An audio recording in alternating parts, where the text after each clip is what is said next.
ግንቦት 16 የሐዋርያው የቅዱስ ጳውሎስ መልእክት ወደ ቆላስይስ ሰዎች። ስለ እናንተና በሎዶቅያ ስላሉ ፊቴንም በሥጋ ስላላዩት ምእመናን ሁሉ ምን ያህል እንደምጋደል ልታውቁ እወዳለሁ። ይኸውም ልቦናቸው ደስ ይለው ዘንድ ትምህርታቸውም በማወቅ በፍቅርና በፍጹምነት ባለው ባለጸግነት በጥበብና በሃይማኖት ስለ ክርስቶስም የሆነውን የእግዚአብሔርን ምክር በማወቅ ይጸና ዘንድ ነው። የተሰወረ የጥበብና የምክር መዝገብ ሁሉ በእርሱ ዘንድ አለ። ይህንም የምላችሁ በሚያባብል ነገር የሚያስታችሁ እንዳይኖር ነው። እኔ በሥጋ ከእናንተ ዘንድ ባልኖርም እንኳን በመንፈስ ከእናንተ ጋር ነኝ። እነሆ ጠባያችሁንና ሥርዓታችሁን በክርስቶስም ያለ የእምነታችሁን ጽናት ስላየሁ ደስ ይለኛል። እንግዲህ ጌታችን ኢየሱስ ክርስቶስን እንደ ተቀበላችሁት በእርሱ ተመላለሱ፣ በእርሱ ተመስርታችሁ ታነጹ፣ በምስጋናው ትበዙ ዘንድ በተማራችሁት ሃይማኖት ጽኑ። የዮሐንስ ራእይ። ኢየሱስ ክርስቶስን እንዳየው ፈጥኖ ይሆን ዘንድ ያለውንና ከዚያም በኋላ የሚሆነውን ለአገልጋዮቹ ይገልጽላቸው ዘንድ እግዚአብሔር የሰጠው በመልአኩም አማካይነት ወደ ባለሟሉ ወደ ዮሐንስ የላከው ራእይ ይህ ነው። እርሱም ስለ እግዚአብሔር ቃልና ስለ ኢየሱስ ክርስቶስ ምስክርነት ባየው ሁሉ መሰከረ። ዘመኑ ቀርቧልና የሚያነበው የዚህንም መጽሐፍ የትንቢት ቃል የሚሰሙትና በውስጡም የተጻፈውን የሚጠብቁ ብፁዓን ናቸው። ለሰባቱ አብያተ ክርስቲያናት የተላከ ዮሐንስ በእስያ ላሉት ለሰባቱ አብያተ ክርስቲያናት የጻፈው ካለውና ከነበረው ከሚመጣውም በኢየሱስ ክርስቶስ ዙፋን ፊት ካሉ ከሰባቱ መናፍስት ከታመነውም ምስክር ከሙታን በኩር የምድር ነገሥታት ገዥም ከሆነው ከኢየሱስ ክርስቶስ ጸጋና ሰላም ለእናንተ ይሁን። ለወደደን ከኃጢአታችንም በደሙ ላጠበን ለአባቱም ለእግዚአብሔር ነገሥታትና ካህናት ላደረገን ለእርሱ ከዘላለም እስከ ዘላለም ድረስ ክብርና ኃይል ይሁን፣ አሜን። እነሆ በሰማይ ደመና ይመጣል፣ ዓይን ሁላ ታየዋለች፣ እነዚያም የወጉት ይመለከቱታል፣ የምድርም አሕዛብ ሁሉ ስለ እርሱ ያለቅሳሉ። አዎን፣ አሜን። የነበረውና ያለው የመጣውና የሚመጣውም ሁሉንም የሚገዛ እግዚአብሔር አምላክ አልፋና ኦሜጋ እኔ ነኝ ይላል። ስለ ሰባቱ መቅረዞችና በመካከላቸው ስላለው እኔ ወንድማችሁ የሆንሁ ከእናንተ ጋርም አብሬ መከራውንና መንግሥቱን የኢየሱስ ክርስቶስንም ትዕግሥት የምካፈል ዮሐንስ ስለ እግዚአብሔር ቃልና ስለ ኢየሱስ ምስክርነት ፍጥሞ በምትባል ደሴት ሳለሁ በእሁድ ቀን መንፈስ ቅዱስ ወደ እኔ መጣ።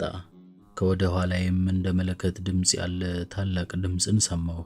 እንግዲህ የምታየውንና የምትሰማውን በመጽሐፍ ጽፈህ በእስያ ላሉት ለሰባቱ አብያተ ክርስቲያናት ለኤፌሶንና ለሰሚርኒስ፣ ለጴርጋሞንና ለትያጥሮን፣ ለሰርዴስና ለፊልድልፊያ፣ ለሎዶቅያም ላክ አለኝ። ከእኔም ጋር የሚነጋገረውን ያንን ድምፅ አየው ዘንድ ዘወር አልሁ። ዘወር ባልሁ ጊዜም እነሆ 7 የወርቅ መቅረዞችን አየሁ። በሰባቱ መቅረዞች መካከልም የሰው ልጅ የሚመስለውን አየሁ። እርሱም እስከ እግሩ ድረስ የሚደርስ ልብስ የለበሰ ወገቡንም በወርቅ ዝናር የታጠቀ ነበር። ራሱና የራስ ፀጉሩም እንደ ነጭ የበግ ፀጉር እንደ በረዶም ነጭ ነበሩ። ዓይኖቹም እንደ እሳት ነበልባል ነበሩ። እግሮቹም በእሳት የነጠረና የጋለ ናስ ይመስሉ ነበር። ድምፁም እንደ ብዙ ውሃ ድምፅ ነበረ። በቀኝ እጁም 7 ከዋክብት ነበሩ። ከአንደበቱም 2 አፍ ያለው የተሳለ ሰይፍ ወጣ። ፊቱም በኃይል እንደሚያበራ ፀሐይ ነበር። ባየሁትም ጊዜ ከእግሩ ስር ወደቅሁ፣ እንደ ሞተ ሰውም ሆንሁ። በቀኝ እጁም ያዘኝ፣ እንዲህም አለኝ፣ አትፍራ፣ ፊተኛውና መጨረሻው ሕያውም እኔ ነኝ። ሞቼም ነበርሁ፣ እነሆም ከዘላለም እስከ ዘላለም ሕያው ነኝ። የሞትና የሲኦል መክፈቻም በእኔ ዘንድ አለ።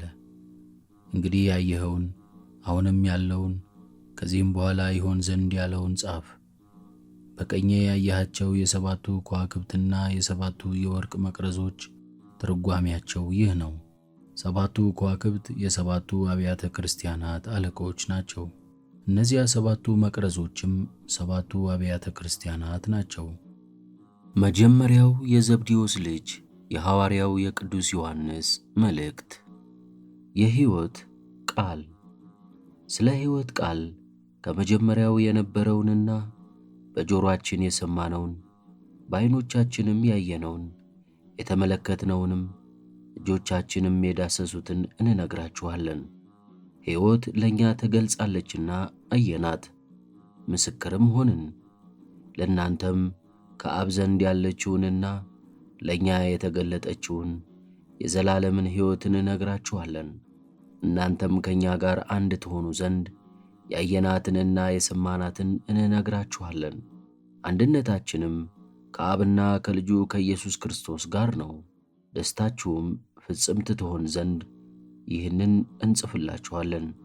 ከእርሱም የሰማናት ለእናንተም የምንነግራችሁ መልእክት እግዚአብሔር ብርሃን ነው፣ ጨለማም በእርሱ ዘንድ ጥቂትስ እንኳ የለም የምትል ይህች ናት። ከእርሱም ጋር አንድነት አለን ብንላችሁ በጨለማም ብንመላለስ ሐሰት እንናገራለን፣ እውነትንና ቅንነትንም አናደርግም። እርሱ ብርሃን እንደሆነ በብርሃን ብንመላለስ ግን እኛ እርስ በርሳችን አንድነት አለን። የኢየሱስ ክርስቶስም ደም ከኀጢአታችን ሁሉ ያነጻናል። ኀጢአት የለብንም ብንል ግን ራሳችንን እናስታለን፣ የቀና ነገርም በእኛ ዘንድ የለም። ኀጢአታችንን አምነን ብንናገር ግን ኀጢአታችንን ይቅር ይለን ዘንድ የታመነ ነው፣ ቸርም ነው፣ ከበደላችንም ሁሉ ያነጻናል። አልበደልንም ብንል ግን እርሱን ሐሰተኛ እናደርገዋለን፣ ቃሉም በእኛ ዘንድ የለም። የሐዋርያት ሥራ። በኢየሩሳሌም የነበሩ ሐዋርያትም የሰማርያ ሰዎች የእግዚአብሔርን ቃል እንደተቀበሉ በሰሙ ጊዜ ጴጥሮስንና ዮሐንስን ወደ እነርሱ ላኩላቸው። ወርደውም መንፈስ ቅዱስን እንዲቀበሉ ጸለዩላቸው። በጌታችን በኢየሱስ ክርስቶስ ስም ተጠመቁ እንጂ ከመካከላቸው በአንዱ ላይ እንኳ መንፈስ ቅዱስ ገና አልወረደም ነበርና። በዚያ ጊዜም እጃቸውን ጫኑባቸው፣ መንፈስ ቅዱስንም ተቀበሉ። ሲሞንም ሐዋርያት እጃቸውን በጫኑበት ሰው ላይ መንፈስ ቅዱስ እንደሚወርድ ባየ ጊዜ ገንዘብ አመጣላቸውና እጄን በምጭንበት ሰው ላይ መንፈስ ቅዱስ ይወርድ ዘንድ ለእኔም ይህንን ሥልጣን ስጡኝ አላቸው። ጴጥሮስ ግን እንዲህ አለው፣ የእግዚአብሔርን ጸጋ በገንዘብ ልትገዛ አስበሃልና ገንዘብህ ከአንተ ጋር ይጥፋ። በዚህ ነገር ዕድልና ርስት የለህም፣ በእግዚአብሔር ፊት ልብህ የቀና አይደለምና። አሁንም ከክፋትህ ተመለስና ንስሐ ግባ። የልቦናህንም ሐሳብ ይተውልህ እንደሆነ እግዚአብሔርን ለምን። በመራራ መርዝ ተመርዘህ በአመፃ ማሰሪያ ተተብትበህ የምትኖር ሆነህ አይሃለሁና። ሲሞንም መልሶ ካላችሁት ሁሉ ምንም እንዳይደርስብኝ እናንተ ወደ እግዚአብሔር ለምኑልኝ አለ። እነርሱም ከመሰከሩና የእግዚአብሔርን ቃል ከተናገሩ በኋላ ወደ ኢየሩሳሌም ተመለሱ። በብዙዎች የሰማርያ መንደሮችም የእግዚአብሔርን ቃል አስተማሩ። የዮሐንስ ወንጌል። ጴጥሮስም መለስ ብሎ ጌታችን ኢየሱስ ይወደው የነበረውን ያን ደቀ መዝሙር ሲከተለው አየ። እርሱም እራት ሲበሉ በጌታችን በኢየሱስ አጠገብ የነበረውና ጌታ ሆይ አሳልፎ የሚሰጥህ ማን ነው ያለው ነው። ጴጥሮስም እርሱን አይቶ ጌታ ሆይ ይህስ እንዴት ይሆናል አለው። ጌታችን ኢየሱስም እስክመጣ ይኖር ዘንድ ብወድስ አንተን ምን አግዶህ? አንተ ግን ተከተለኝ አለው። ያም ደቀ መዝሙር እንደማይሞት ይህ ነገር በወንድሞች ዘንድ ተነገረ። ጌታችን ኢየሱስ ግን እስክመጣ ድረስ ይኖር ዘንድ ብወድስ አንተን ምን አግዶህ አለ እንጂ አይሞትም አላለውም። ስለዚህ ነገር ምስክር የሆነ ስለ እርሱም ይህን የጻፈ ይህ ደቀ መዝሙር ነው። ምስክርነቱም እውነት እንደሆነ እኛ እናውቃለን። ጌታችን ኢየሱስ የሠራቸው ሌሎች ብዙ ሥራዎች አሉ።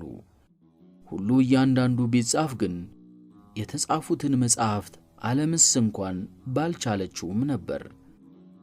ስንክሳር ኢያሱ ሲራክ። አንድ አምላክ በሚሆን በአብ በወልድ በመንፈስ ቅዱስ ስም ግንቦት 16 በዚች ቀን ዕውቀትን ከልቡ ያፈለቀ የኢየሩሳሌሙ ሰው የአልዓዛር ልጅ ኢያሱ ሲራክ አረፈ። እርሱም በጥንት ትንቢቱ የባሕር አሸዋን የዝናብ ጠብታን የዘመንን ቁጥር ማን ቈጠረ አለ። ከአብ ጋር ስላለው አንድነት የጥበብ አኗኗር ከዓለም መፈጠር በፊት ነው።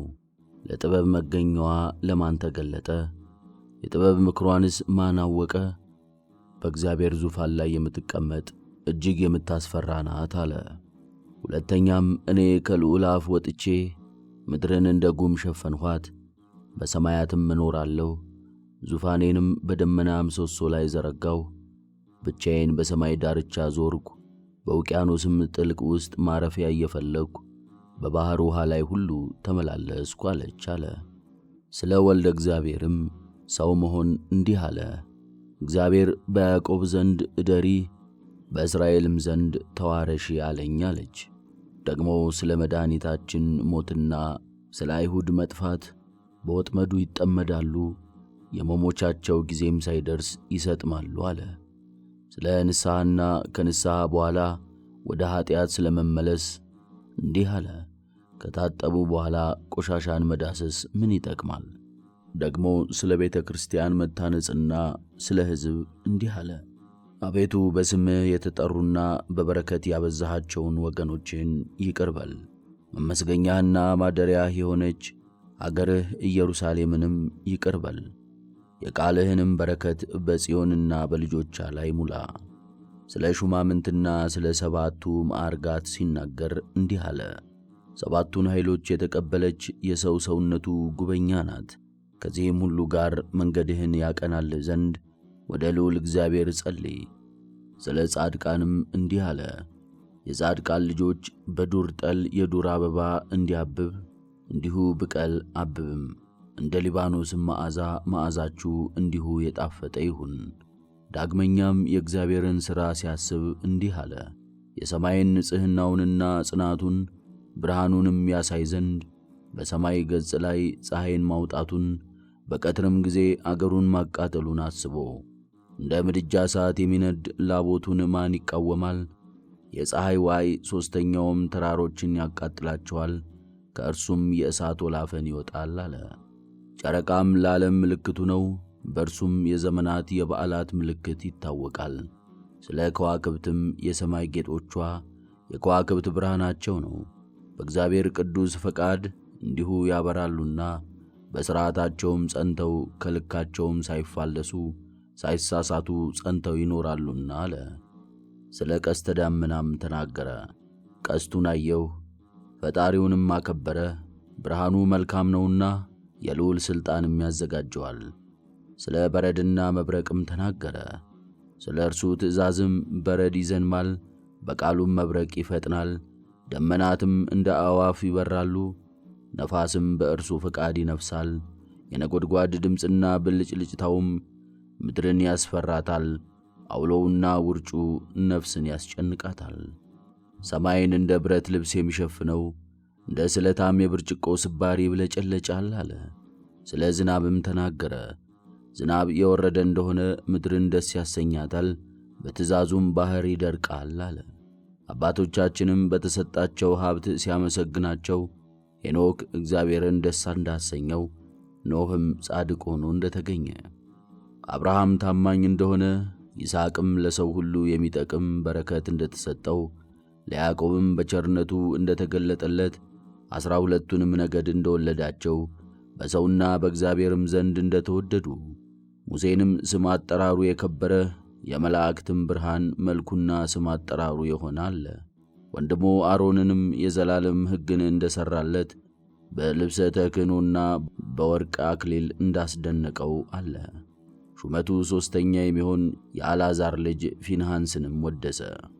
የነዌ ልጅ ኢያሱን ለእስራኤል ልጆች የርስታቸውን ምድር እንዳወረሳቸው እጁንም ባነሳ ጊዜ እንደተመሰገነ፣ ሳሙኤልንም በእግዚአብሔር ዘንድ የተወደደ እንደሆነ ናታንንም በዳዊት ዘመን ትንቢት እንደተናገረ ዳዊትንም ታናሽ ሆኖ ሳለ አርበኛውን ጎልያድን እንደገደለው አመስግኖታል።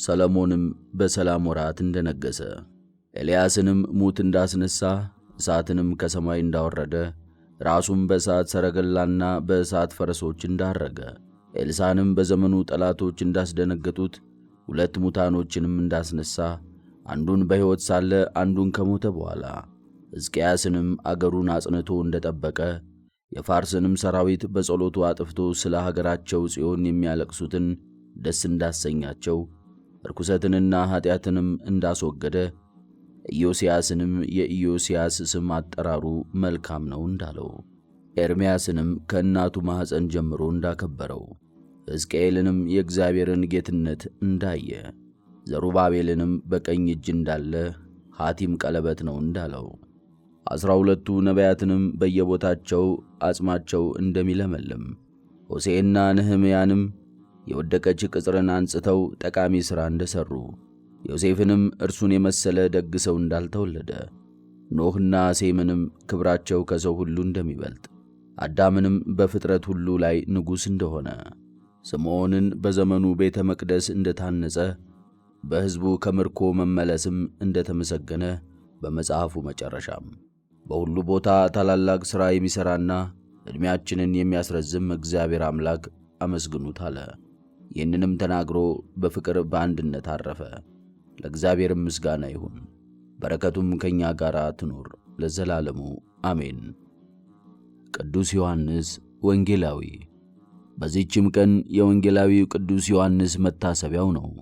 በእስያና በኤፌሶን በዙሪያቸው ባሉ አገሮች ሁሉ ስለ መስበኩና ከባሕር በመስጠምም ወደ ፈጣሪያቸው እግዚአብሔር እስከ መለሳቸውና የክብር ባለቤት ጌታችን በእጆቹ ላይ የሚያደርገው ተአምራት በትምህርቶቹም ከሰይጣን ወጥመድ እስካዳናቸው ድረስ ጣዖታትን ከሚያመልኩ ከክፎች ሰዎች ስለ ደረሰበት መከራ ነው። በሸመገለም ጊዜ ወንጌልን ጻፈላቸው። 3ቱ ወንጌላውያን ያስቀሩትን እስከሚጽፍ መንፈስ ቅዱስ አነሳስቶታልና የወልድንም አኗኗሩንና ሰው መሆኑን ዓለም የማይወስነውንም ተአምራቱን። ከዚህ በኋላም ወደ ሰማይ እንደወጣና በሰማይ የሚኖሩ የመላእክት ሰራዊት ሥርዓታቸውን አይቶ አቡነ ቀለምሲስ የሚባለውን ጻፈ። ስብከቱም የበዓሉ መታሰቢያ ሊሆን ግብፃውያን ይህንን ሠሩ። ዳግመኛም በእስክንድርያ አገር ውስጥ ቤተ ክርስቲያኑ የከበረችበት ቀን ነው። ለእግዚአብሔርም ምስጋና ይሁን። እኛንም በዚህ በከበረ ሐዋርያ ጸሎት ይማረን፣ በረከቱም ከእኛ ጋር ትኑር ለዘላለሙ አሜን። አትሮኖስ ቅዱሳት መጻሕፍትን በድምፅ ያንብቡ።